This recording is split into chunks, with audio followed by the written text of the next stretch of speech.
O caso Léo Lins. A pergunta que não quer calar. Onde é que o humor acaba e a ofensa começa?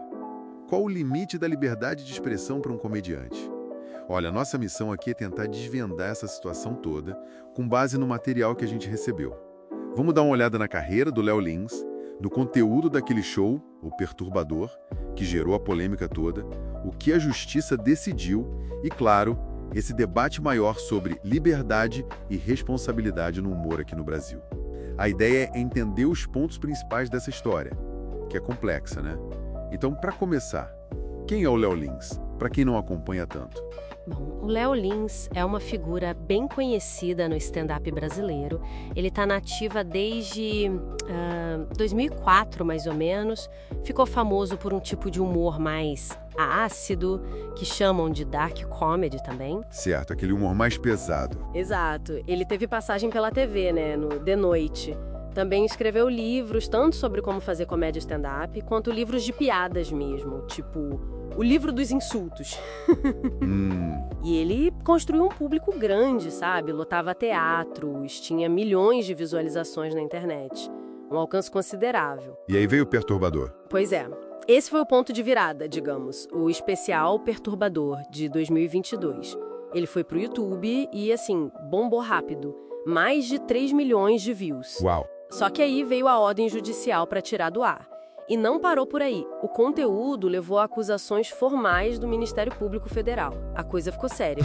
E o que tinha desse show, exatamente? O que, segundo as fontes da justiça, passou do ponto? Olha, pelo que consta na decisão judicial, o problema não foi uma piada aqui, outra ali. Foi um padrão, sabe?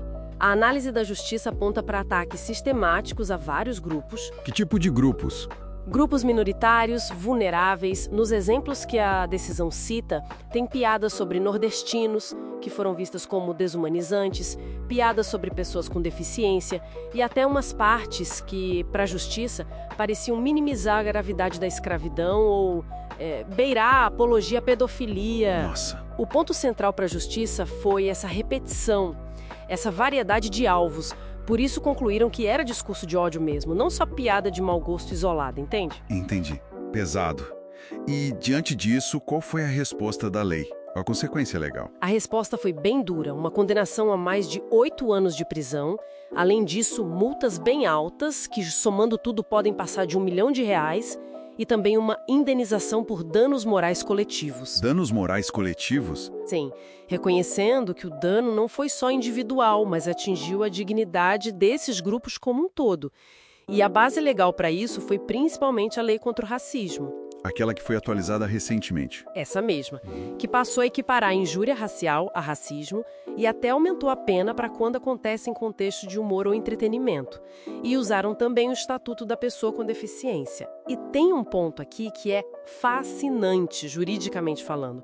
A juíza rejeitou de forma explícita a tese do ânimo jocandi. Que é a ideia de que a intenção era só fazer rir, certo? Exatamente. A defesa de que era só piada não colou. A juíza foi clara. O lugar do humor não é uma terra sem lei. Ela disse que a dignidade humana está acima da liberdade de expressão irrestrita. Isso conecta muito com a discussão sobre o tal racismo recreativo, sabe? A ideia de que o humor, mesmo sem a intenção direta de propagar ódio, pode acabar normalizando preconceitos, pode causar dano real com microagressões, aquelas piadinhas, comentários que vão minando a dignidade das pessoas, né? Para essa visão, o impacto da piada importa mais do que a intenção de quem contou. Faz sentido essa perspectiva. É um lado da moeda, né? A visão da justiça, que alguns veem como um passo importante, quanto o discurso de ódio disfarçado. Mas e o outro lado? Tem muita gente defendendo Lins, outros comediantes também se manifestaram, né? Tipo Nisoneto, Tabete, Gentili. Qual o argumento deles? Sim, a reação contrária foi forte. Eles veem essa condenação como censura, um ataque direto à liberdade artística, e acham a pena desproporcional. Argumentam que stand-up é exagero, é sátira. Isso, que o contexto do palco é diferente, que não havia intenção real de propagar ódio, e o receio, claro, é que essa decisão acabe intimidando outros comediantes, criando clima de autocensura. Entendo. É uma polarização clara. Total. O caso Léo Lins joga luz sobre essa tensão, né? Sobre o impacto do humor, onde ficam os limites. Essa condenação cria um precedente legal muito forte. Piada considerada discriminatória pode dar problema sério na justiça. O tal chilling effect que você mencionou. Pode ser. Pode levar a uma comédia talvez mais cuidadosa, mais consciente por parte de alguns, ou quem sabe empurrar o humor mais ácido, mais proibido, para nichos mais fechados, mais underground. O cenário da comédia brasileira, sem dúvida, está sendo redesenhado por causa disso tudo. Então, resumindo a ópera, o caso Léo Lins meio que encapsula essa briga, né? Entre a liberdade de criar, de fazer rir, e a necessidade de proteger a dignidade das pessoas. E temos uma decisão da justiça bem forte, baseada em leis contra a discriminação, que basicamente diz, olha, era só uma piada, não é um escudo para tudo. Exato. E o debate vai muito além do tribunal, né?